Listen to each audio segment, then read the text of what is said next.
Hello po sa inyong lahat. Kumusta na po kayo? At welcome back po sa panibagong videos natin.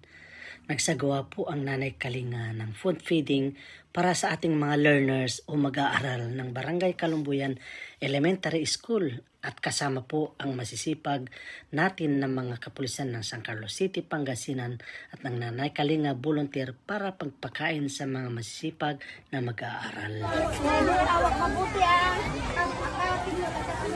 Para nakita natin yung mga dito.